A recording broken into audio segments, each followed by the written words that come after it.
सहनाववतु सहनौ भुनक्तु सह वीर्यं कर्वावहै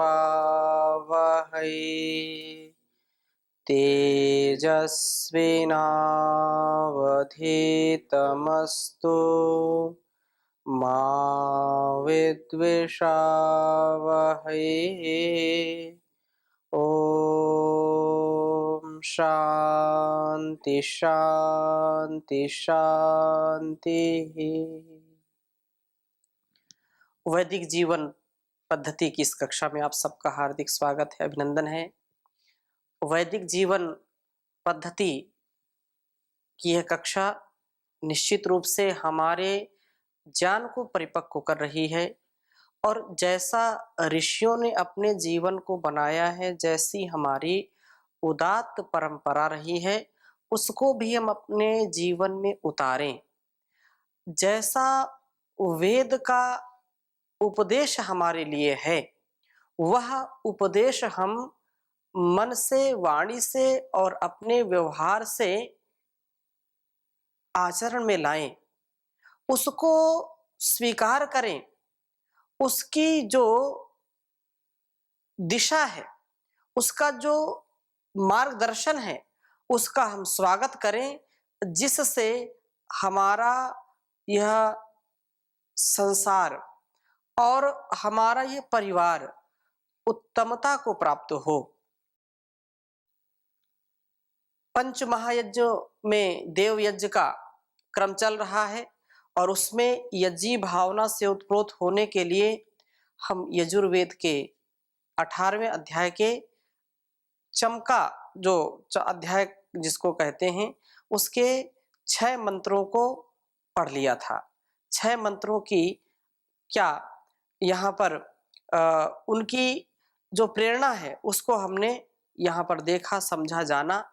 आगे आज हम 7वें मंत्र को यहाँ पर आपके समक्ष रख रहे हैं और एक एक शब्द, एक एक इसका दिशा निर्देश हमारे जीवन में सुख, शांति, आनंद का आधान करने वाला है।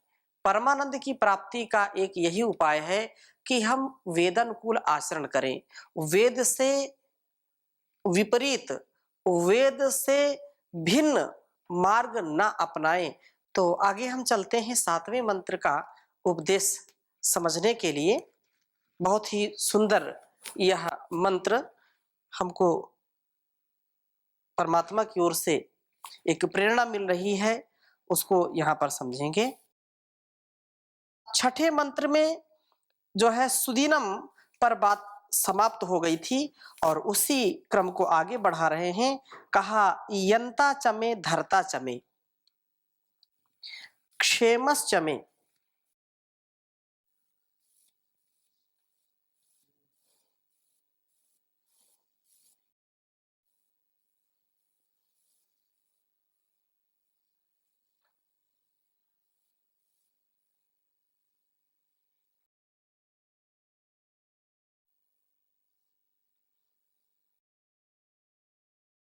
क्षेमस चमे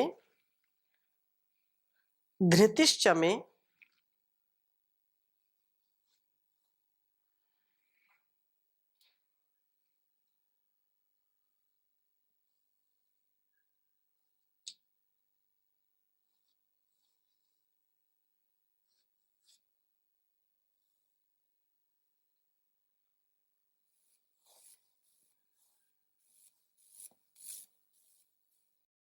धृतिश्च मे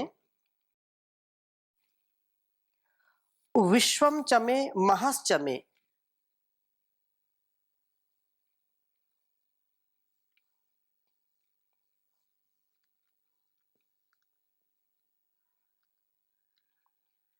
विश्वम च मे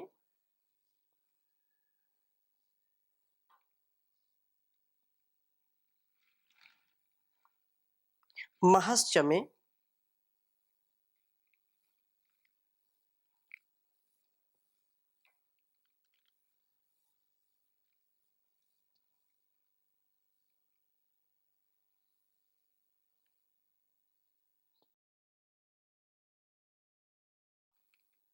संविच्चमे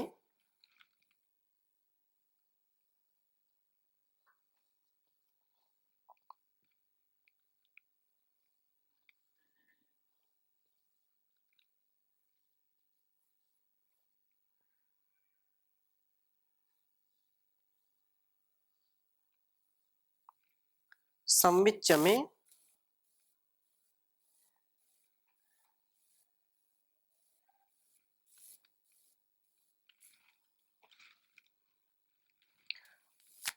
जात्रम चमे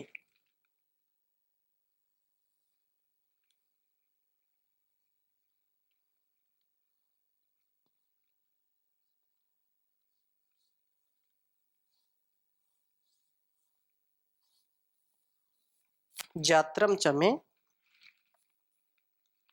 शूश्चमे प्रशूश्चमे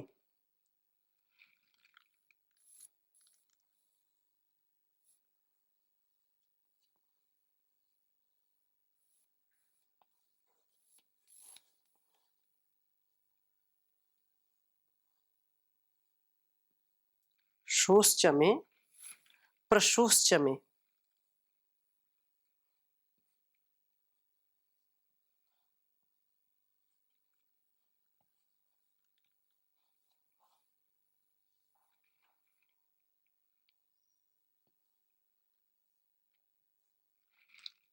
शूश्चमे प्रशूश्चमे सीरम चमे लयश्चमे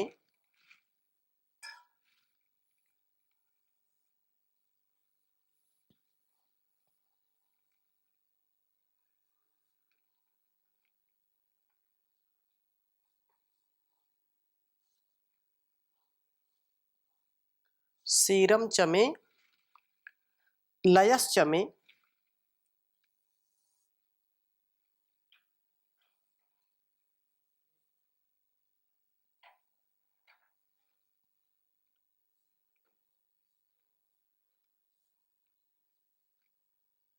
यज्ञेन कल्पन्ताम्।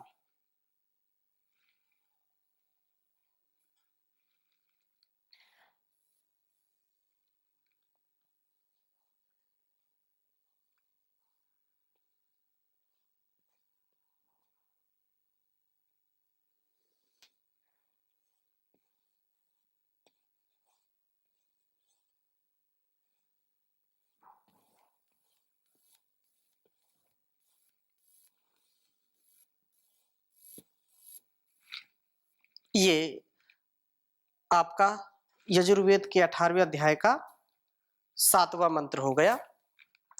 उच्चारण करेंगे। यंता चमे धर्ता चमे क्षेमश्चमे धृतिश्चमे विश्वम चमे महश्चमे संविच्चमे जात्रम चमे शूश्चमे प्रशूश्चमे सीरम चमे लयश्चमे यज्ञेन कल्पन्ताम्। यंता चमे धर्ता चमे क्षेमश्चमे धृतिश्चमे विश्वम चमे महश्चमे संविच्चमे जात्रम चमे शूश्चमे प्रशूश्चमे सीरम चमे लयश्चमे यज्ञेन कल्पन्ताम्।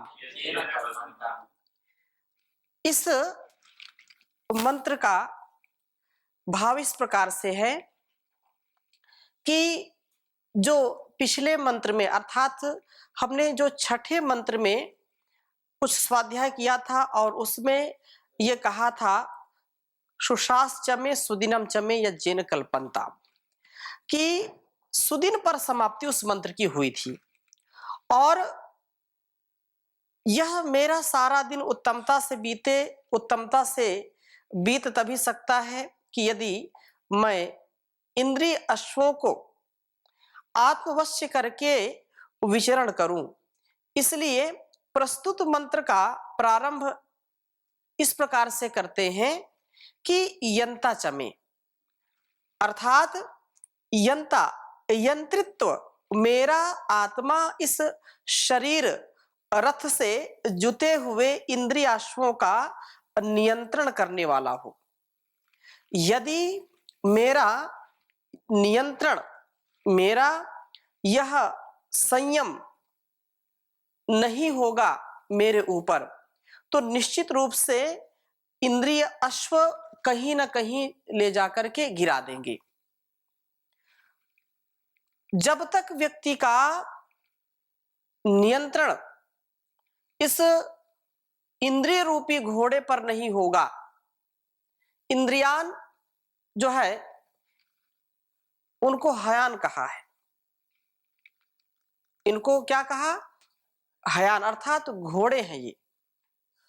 हाँ, और ऐसी स्थिति में यदि सारथी इनका नियंत्रण करने वाला नहीं है, तो निश्चित रूप से उसका अहित होगा ही होगा।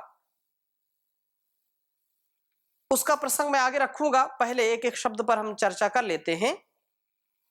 तो इंद्रिय अश्वों को आत्मवश्य करके विचरण करूं, मेरी इंद्रियां बाहर की ओर ज्यादा भागे नहीं, जागरूकता पूर्वक मैं जीवन को जी सकूं, अर्थात इनका मैं नियंत्रण कर सकूं और धरता चमे इनको धारण करने वाला बनूं मैं। इस वाणी आदि इंद्रिय को मन के जो है साथ जोड़ करके यथाउचित प्रयोग करूं, क्योंकि यह मन में धारण करे, मन को बुद्धि में और बुद्धि को आत्मा में, आत्मा को परमात्मा में धारण करे। बहुत सुंदर बात यह है कि अपनी जो इंद्रियां हैं उनको हम नियंत्रित करें। इंद्रियों से जो है, जो सूक्ष्म है वो क्या है? मन है। और मन से सूक्ष्म क्या है? बुद्धि है। बुद्धि से सूक्ष्म क्या है? आत्मा है। और आत्मा से सूक्ष्म परमात्मा है। तो इस क्रम के अनुसार मैं अपने आप को संभालता हुआ चलूं, मैं भटकू नहीं, मैं भोगों में, विलासिता में, जो भी इस संसार का आकर्षण है उसमें मैं जागरूकता पूर्वक जीऊं, अपने सत्य व्रत से, अपने विद्या व्रत से, अपने ब्रह्मचर्य व्रत से, अपने ज्ञान व्रत से, अपने योग व्रत से, अपने यज्ञ व्रत से कभी भी मैं विचलित ना होऊं। मैंने जो व्रत लिया है, मैंने जो संकल्प किया है, वो मेरा संकल्प सार्थक हो, संकल्प पूरा हो, उसके लिए ये प्रार्थना की जा रही है। यज्ञ भावना से मैं ओतप्रोत हूं, मेरा संपूर्ण जीवन यज्ञमय हो, और वो संपूर्ण जीवन जो यज्ञमय बना लेता है उसका सामर्थ्य बढ़ता जाता है। एक एक जो यहाँ पर विचार दिया जा रहा है, जो मंत्र का जो आशय है, उसको समझ करके उसको जीने का प्रयत्न करें हम। तो इस प्रकार से अभ्यास करें, और इस धारण से अगली बात कही क्षेमश्च में, कि मैं मेरा जो है कल्याण करने में सामर्थ्य को प्राप्त करूं, मेरा कल्याण हो, अथवा विद्यमान धन की रक्षण शक्ति मुझ में ही हो। मैंने जो कुछ भी अर्जित किया है, धन या जो भी सामर्थ्य, चाहे धन बल हो, जन बल हो, आत्मबल हो, शरीर का बल हो, उसका मैं रक्षण करने का सामर्थ्य अर्जित कर पाऊं। इसलिए हे परमपिता परमेश्वर, इसको यज्ञेन कल्पन्ताम, यज्ञ के द्वारा इसको संपन्न करें, मेरी इस भावना को सामर्थ्य दे, संबल मुझको दे। और अगली बात क्या कही? धृतिश्च में, अर्थात धृति में मैं स्थिर रहूं, अर्थात इस जो आपत्तियां आती हैं, व्यक्ति बहुत जल्दी विचलित हो जाता है, छोटी छोटी समस्याओं को भी इतना गहराई से ले लेता है कि उससे उबर नहीं पाता है। यदि हमारे अंदर साहस हो, हमारे अंदर धैर्य हो, तो हम बड़ी से बड़ी मुसीबत को भी पार कर सकते हैं। इस बात का हमेशा ध्यान रखें। जो ईश्वर के प्रति कृतज्ञता से अपने जीवन को लगाता है, ईश्वर अर्पण होकर के सारे कार्यों को करता है, ईश्वर की जो है स्तुति प्रार्थना उपासना करता है। एक बार किसी ने महर्षि दयानंद जी से पूछा कि व्यक्ति अपने कर्मों से जीवन को पाता है, जब कर्म की प्रधानता है, जो जैसा करेगा वैसा भरेगा, तो फिर इसमें ईश्वर का क्या है? ईश्वर के ऊपर हमारे जो है हम ईश्वर की प्रार्थना क्यों करें? ईश्वर की भक्ति क्यों करें? ईश्वर के लिए हम क्यों बैठे? क्यों? क्योंकि हम जब ठीक ठीक काम करेंगे, और आज भी ऐसे लोग तर्क देते हैं कि जब ईश्वर कर्म प्रधान है तो ईश्वर क्या है?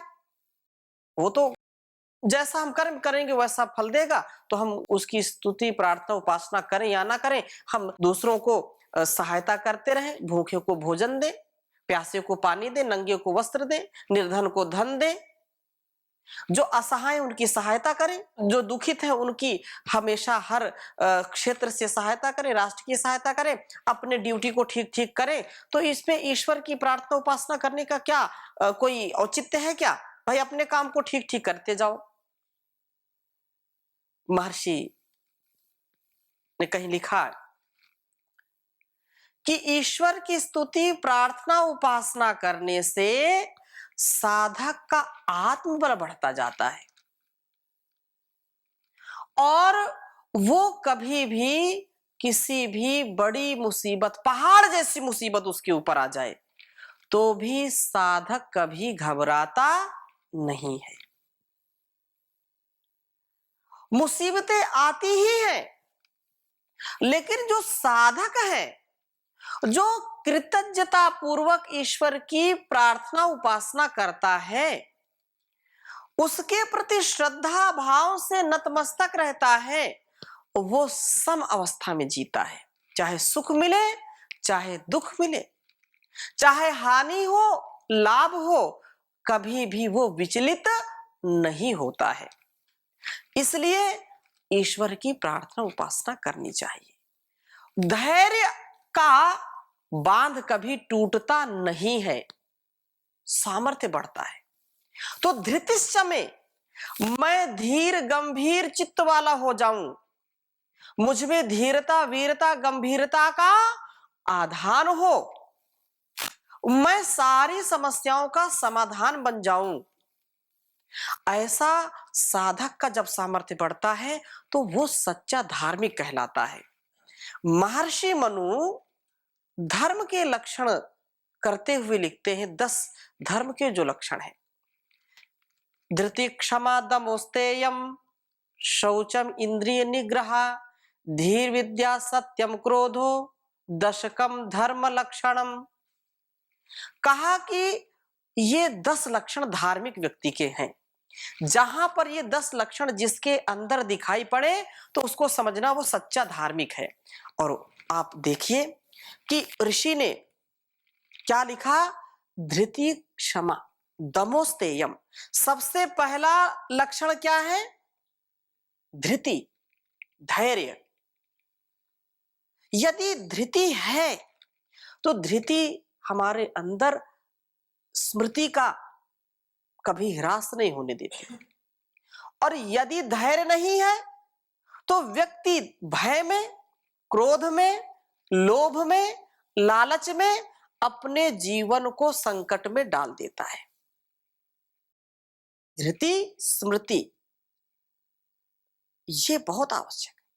और फिर इसके बाद आगे के गुण अपने आप उत्तरोत्तर बढ़ते जाते हैं। जिसके अंदर धैर्य है, उसके अंदर स्मृति भी है, उसके अंदर क्षमा का भी भाव आता ही आता है।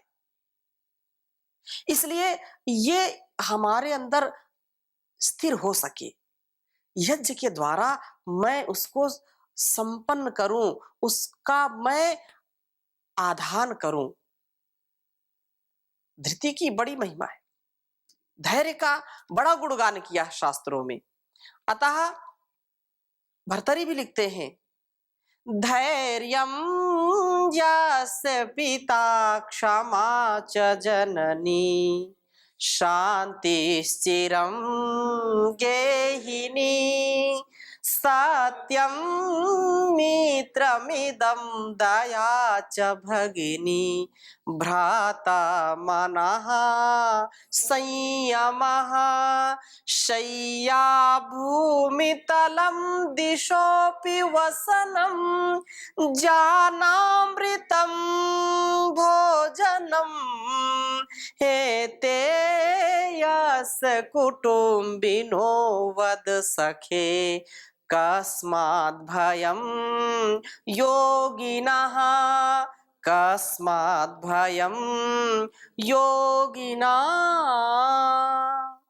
ऐसे गुणों का परिवार जिसका है, कुटुंबी जन ऐसे गुणों के, ऐसे गुण युक्त कुटुंबी, धैर्य, धैर्यम यस्य पिता, और यहाँ भी क्षमा की बात कही, जैसा महर्षि मनु ने लिखा धृति क्षमा, तो यहाँ भी भर्तरी ने लिखा धैर्यम यस्य पिता क्षमा च जननी।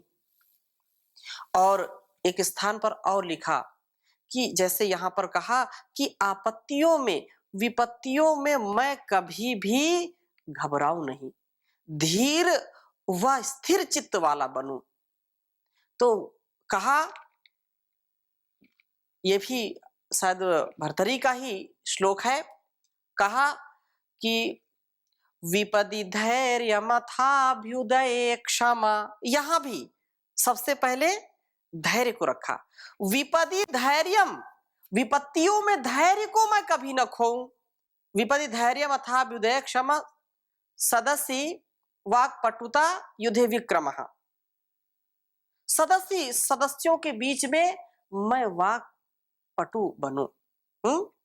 विपदि धैर्य मथाभ्युदये क्षमा सदसि वाक् पटुता युधे विक्रमः यशसि चाभिरुचिर्व्यसनं श्रुतौ प्रकृति सिद्धमिदं हि महात्मनां। जो महात्मा है उनके ये गुण हैं, तो हम महात्मा बने। वस्त्रों से तो कोई बिरले बनते हैं कि वस्त्र भी कर लिया और आत्मा भी उनका वैसा ही हो गया, वैसा स्वभाव हो गया, लेकिन केवल वस्त्रों के परिवर्तन से कोई महात्मा बन जाए ऐसा नहीं है। अगर शास्त्र की बात हम मानते हैं तो वस्त्रों का यदि परिवर्तन नहीं किया तो ऐसे बहुत अनेक आपको गृहस्थी मिल जाएंगे को जो एक संत का जीवन जीते हैं, जिनके अंदर साधुता है, सज्जनता है, वो महात्मा जैसा जीवन जीते हैं। तो ऐसा हम सबका जीवन हो जाए। विश्वम चमे, अगली बात क्या कही, विश्वम चमे, धैर्य के द्वारा मैं संपूर्ण संसार में प्रविष्ट परमात्मा को भी प्राप्त करूं। कुछ लोग धैर्य खो देते हैं, विश्वम चमे, उस परमात्मा को जो है प्राप्त करने में चूक जाते हैं। क्यों? क्योंकि वो 2-4 दिन, 10 दिन, 1 महीने, 1 साल भक्ति की और उनको महसूस हुआ रे कुछ तो मिला नहीं, कुछ तो अनुभव हुआ नहीं, तो इस ऐसी भक्ति करने से क्या लाभ, और उस भक्ति को वो तिलांजलि दे देते हैं। ईश्वर के प्रति उनकी आस्था अनास्था में परिवर्तित हो जाती है। तो उनके लिए भी कहा विश्वम चमे, कि एक तो धृति आ जाए और इस महान कार्य में अपने जीवन को लगा दें हम, और इस जीवन में हो जाए तो बहुत अच्छा है। अंतिम श्वास तक कभी भी निराशा नहीं आनी चाहिए, चाहे युवक हो, युवती हो, गृहस्थी हो, सन्यासी हो, वानप्रस्थी हो, ब्रह्मचारी हो, कर्मचारी हो, चाहे स्त्री हो या पुरुष हो, पति हो या पत्नी हो, सबका ये उत्तरदायित्व है कि अपने जीवन को उन्नत बनाएं। जब उन्नत बनाएंगे तो विश्वम चमे, उस परमात्मा का पूरे विश्व के रूप में दर्शन करें। ये परम आवश्यक है, धैर्य के बिना हो नहीं सकता। धैर्य बहुत आवश्यक है। चाहे आपत्ति गोस्वामी तुलसीदास जी ने भी रामचरितमानस में लिखा, क्या लिखा? धीरज धर्म मित्र अरुनारी, आपद काल परखियहि चारी। इन चार की परीक्षा करनी चाहिए व्यक्ति को। आपद काल में, आपत्ति का जब समय हो तो इन चार की परीक्षा करो, क्या ये मेरे अंदर है या जो बाहर के हैं इनसे मुझको सहायता मिल रही है कि नहीं मिल रही है। जो धैर्य है, धीरज है, उससे मुझको सहायता मिल रही कि नहीं मिल रही। जो धर्म, जो कर्तव्य है उसको पालन करते करते मुझको साहस मिल रहा नहीं मिल रहा। मित्र और नारी जो सुख और दुख में साथ साथ चलने का जिन्होंने वचन दिया है, तो वो मेरे साथ हैं कि नहीं, इसका परिज्ञान करना चाहिए। इसलिए कहा विश्वम चमे, धैर्य के साथ उस परमात्मा का भी हमको साक्षात्कार करना है। कभी उससे विचलित नहीं होना। आज नहीं तो कल तो होगा ही होगा। इस जीवन में ना सही अगले जीवन में होगा। अतः हमको इस पर बहुत विश्वास साथ। सतु दीर्घ काल नैर्यंतर सत्कार आसेविता दृढ़ भूमि। ऐसी भावना जो ऋषियों के उपदेश है उसको हमको ढालना चाहिए अपने स्वभाव में। लोग तो कहेंगे, अरे तुम बहुत भक्त बनते हो, ईश्वर तुम्हारा कहाँ है, तुम मुसीबत में फंसे हो, इतना याद करते हो सुबह शाम, तो रक्षा करने तो आया नहीं। उनकी परवाह नहीं करना। कुछ तो लोग कहेंगे, लोगों का काम है कहना। कहने दो, कहने दो। आप अपने जीवन में उस आनंद को बहने दो। अपने जीवन को ऐसे ही बनाएंगे। आज की कक्षा में यहीं तक, शेष चर्चा अगली कक्षा में करेंगे। ओम शांति शांति शांति।